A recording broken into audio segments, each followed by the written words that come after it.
Hello crafty friends, this is Shannon Squire. Today I'm going to show you how to do the Russian joining technique, which is something that is used on the Spell Shawl, particularly the Attitude of Gratitude Spell Shawl kit. So this technique can be used for a lot of different times when you need to add a new skein of yarn. It's great for sweaters if you don't want to weave in ends or spit splice, and it works as well on non-superwash as it does on superwash yarns, 2-ply all the way up to 4-ply and beyond. It is a great technique, and one that if you are doing the Attitude of Gratitude Spell Shawl, you will be an expert at by the end. I can almost guarantee you. So what you're going to need is a very sharp needle. I use a size 28 chenille needle, I believe. And spoiler alert, you will get one of these on day 2 in your kit, so don't go out and buy one.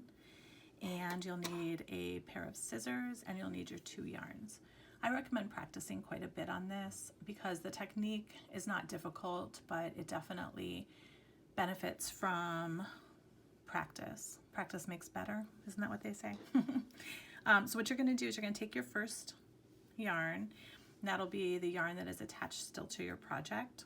So make sure you stop working on your project when you still have enough yarn left so you can manipulate it.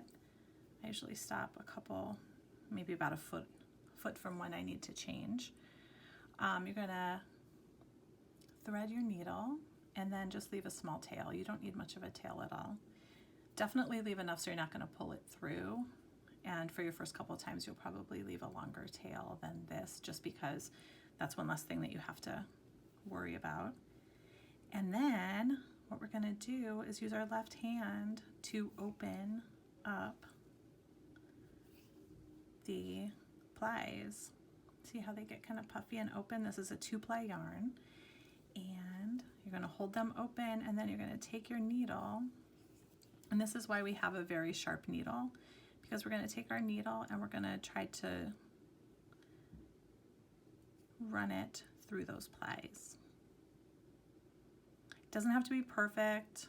Sometimes I get it really nicely like this, and sometimes it's just got a little strand of yarn, and that's fine.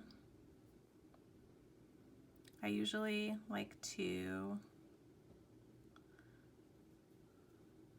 go for about the length of the needle. The longer you do this for, the more everything gets locked in. All right, so that's about good. And see how it's not perfect. There are definitely skinnier parts and bigger parts. And then what we're going to do is pull the tail through a little bit more and gently pull up over the eye of the needle. What we're doing is we're feeding this all through, and we want to keep a little loop open right at the top. I just kind of tease it through until I have that. And do you see, it just kind of closed a little, but there is the little loop right there that you can see. Now with this one, there's nothing to trim, but sometimes you'll get a little tail of yarn that hangs out at the bottom, and you just have to trim that, and that's fine. Now pick up the skein that you are going to be adding to it. Again, we're going to thread our needle, and again we're going to have a pretty small tail. Before we do anything else, we want to thread this yarn through that opening, that little eye opening on our first yarn, because we're locking them together. And then same thing, we're going to untwist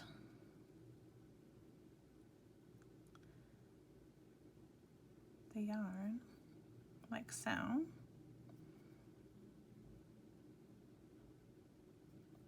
You don't have to untwist it all the way.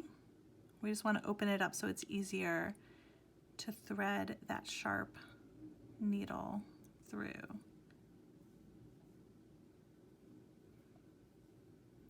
feel like this is much like the whole project. This is a kind of a mindfulness exercise too, because it's requiring enough of you that you can't do much else, but it also isn't requiring all of you. So I want you to see that on this one, I didn't do the greatest job, and that's fine. It's still gonna lock together and it's still gonna work. So we're gonna do the same thing we did on the last time, where the tail kind of sneaked over there. Let's pull it through, because we don't want to knot, because if it knots, then it's going to be hard to pull through.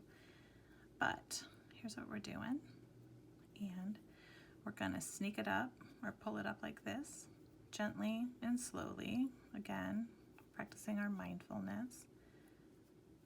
We're pulling that through like that, and this is what we have. And if you have bigger holes right there, that's fine. It's still gonna work. If you don't go as long, that's fine. It's still gonna work. I do suggest doing this is about an inch, a little over an inch on each side. I do suggest doing that because it gives it more, I don't know. I always like to, better safe than sorry, is what I say. And then, as you can see, the tail is here. It's a little fatter. Sometimes it sticks out and you have to trim it. On this one, I got lucky and I did not have to trim it at all. So now we've got a continuous strand of yarn that is fairly smooth. There's a little bump definitely where they join, but yeah, it's a great technique. Please practice, practice, practice. And let me know if you have any other questions, and thank you so much. All right, bye-bye.